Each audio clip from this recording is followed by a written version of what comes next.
Hi friends, myself Manoj Gurjar. You're most welcome to our YouTube channel Medcom Study. Today we will discuss fatty acid oxidation, beta oxidation. Beta oxidation क्या होता है? ये होता है fatty acid का oxidation on beta carbon पे। Beta carbon पे fatty acid का ऑक्सीडेशन होता है, उसे हम बोलते हैं बीटा ऑक्सीडेशन। इसमें रिमूव होता है 2 कार्बन का मॉलिक्यूल एसिटिल कोएंजाइम ए। ठीक है, जो बीटा ऑक्सीडेशन होता है फैटी एसिड का, इसमें 3 स्टेज होती हैं। सबसे पहले फैटी एसिड का एक्टिवेशन होगा कहाँ पे? साइटोसोल में। देन उसका ट्रांसपोर्ट होता है साइटोसोल से माइटोकॉन्ड्रिया में। देन होता है बीटा ऑक्सीडेशन प्रॉपर। 3 स्टेज हैं, activation of fatty acid, transport और फिर क्या है? Beta oxidation proper. Beta oxidation proper कहाँ होता है? माइटोकॉन्ड्रियल मैट्रिक्स में होता है। ठीक है, सबसे पहले हम देखेंगे एक्टिवेशन ऑफ फैटी एसिड।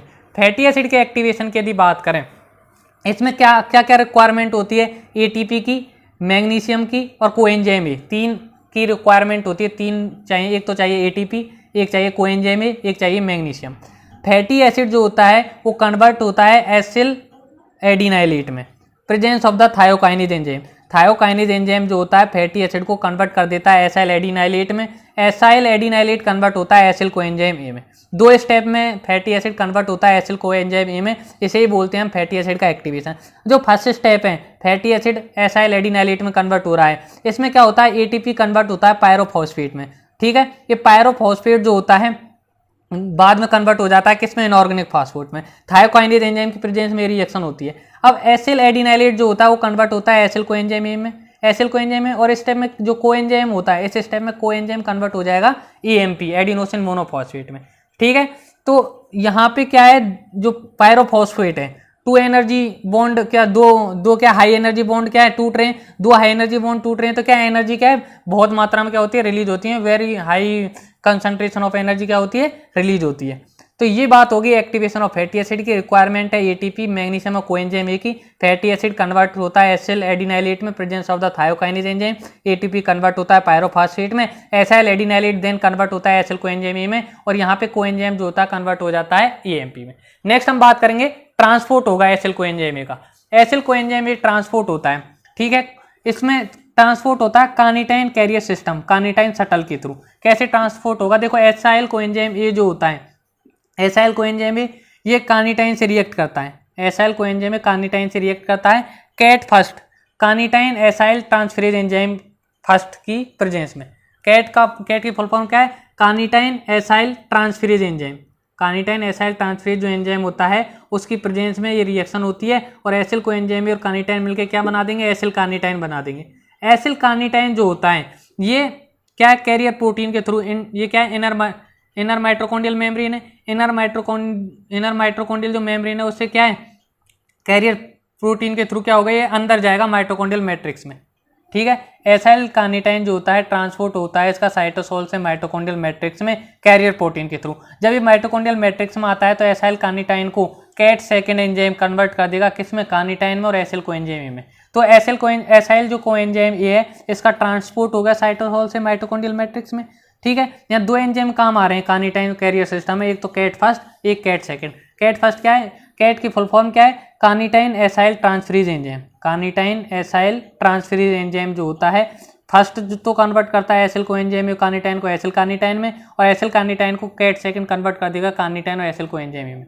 ये हो गया इसके ट्रांसपोर्ट की बात। ठीक है, ट्रांसपोर्ट के बाद हम देखेंगे beta oxidation proper. Beta oxidation proper में 4 स्टेप होते हैं। 4 स्टेप कौन कौन से हैं? देखो, बीटा ऑक्सीडेशन जो प्रॉपर होता है इसमें 4 स्टेप होते हैं। एक तो होता है ऑक्सीडेशन, एक होता है हाइड्रेशन, देन फिर ऑक्सीडेशन, देन होता है क्लीवेज।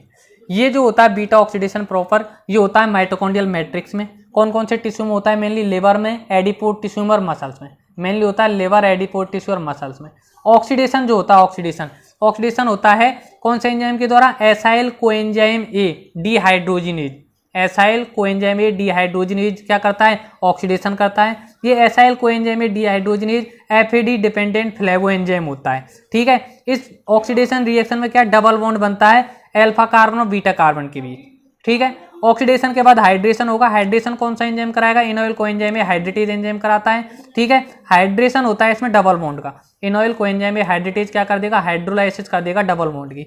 देन अगेन ऑक्सीडेशन होता है। ऑक्सीडेशन कौन कराता है? Beta hydroxy acyl coenzyme A dehydrogenase enzyme. Then होता है क्लीवेज कराता है थायोलेज एंजाइम। अब देखते हैं बीटा ऑक्सीडेशन प्रॉपर की रिएक्शन। सबसे पहले क्या है, एसाइल कोएंजाइम ए कन्वर्ट होता है ट्रांस इनोइल कोएंजाइम ए में। कौन सा एंजाइम कन्वर्ट करेगा, acyl coenzyme A dehydrogenase enzyme. Acyl coenzyme A को ट्रांस इनोइल कोएंजाइम ए में कन्वर्ट कर देता है एसाइल कोएंजाइम ए डिहाइड्रोजिनेज। इस स्टेप में क्या है, FADH2 का फॉर्मेशन होता है। इसमें क्या होता है, एसाइल कोएंजाइम ए डिहाइड्रोजिनेज जो क्या कराता है, ये डबल बॉन्ड बना देगा अल्फा कार्बन बीटा कार्बन के बीच। और ये जो एंजाइम है ये एसाइल कोएंजाइम ए डिहाइड्रोजिनेज, ये होता है FAD dependent flavo enzyme.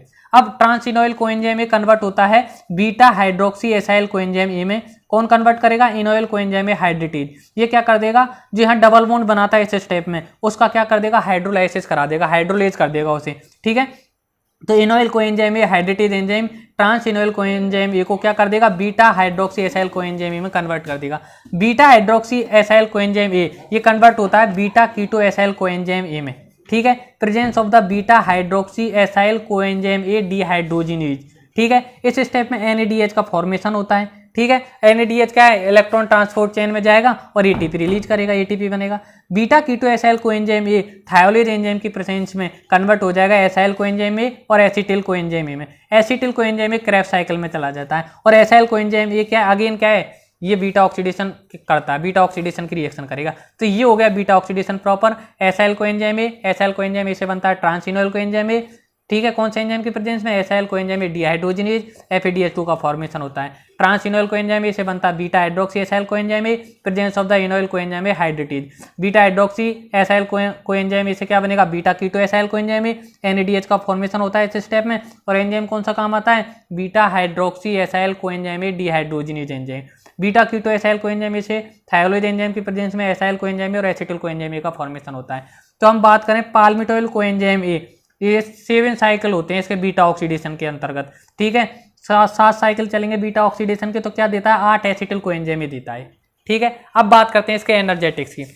Energetics की यदि बात करें, एनर्जेटिक्स में पाल्मिटिक एसिड 16 कार्बन का होता है। 7 साइकिल चलेंगे तो 7 FADH2 बनेंगे। 7 FADH2 से बनते 14 ATP। एक FADH2 2 ATP के इक्वल होता है। 7 NADH इससे बनेंगे 21 ATP। एक NADH देता है 3 ATP।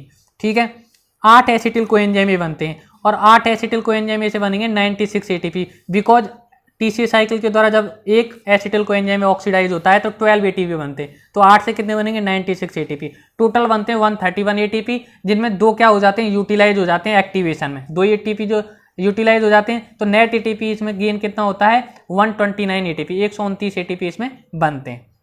ये हो गई इसके एनर्जेटिक्स की बात। एनर्जेटिक्स के बाद हम बात करते हैं रेगुलेशन। रेगुलेशन इसका करता है carnitine shuttle system, carnitine carrier system. Carnitine shuttle system कैसे रेगुलेट करता है, इंसुलिन यदि हाई है, इंसुलिन का लेवल हाई है ग्लूकागोन से, तो फैटी एसिड सिंथेसिस होगी। फैटी एसिड बनेगा, वो क्या है, मेलोनिल कोएंजाइम ए बनाएगा। और मेलोनिल कोएंजाइम ए क्या करता है, इनिबिट कर देता है कार्निटाइन शटल को। और कार्निटाइन शटल इनिबिट हो गई तो बीटा ऑक्सीडेशन क्या हो जाएगा, ब्लॉक हो जाएगा। अब यदि इंसुलिन और ग्लूकागोन का जो रेशो है वो क्या कम है, इंसुलिन और ग्लूकागोन का रेशो कम है, तो मेलोनिल कोएंजाइम में सिंथेसिस नहीं होगा। इसका सिंथेसिस नहीं होगा तो बीटा ऑक्सीडेशन बीटा ऑक्सीडेशन होता है प्रॉपर तरीके से। ये हो गई रेगुलेशन की बात। ठीक है, नेक्स्ट लेक्चर में हम स्टडी करेंगे disorder of fatty acid oxidation. ये टॉपिक क्या है, यहीं पे कंप्लीट होता है। प्लीज कमेंट करके बताएं आपको ये टॉपिक कैसा लगा। Do share and subscribe my YouTube channel Medcom study. Bell icon दबाना नहीं भूलें। Thank you for watching.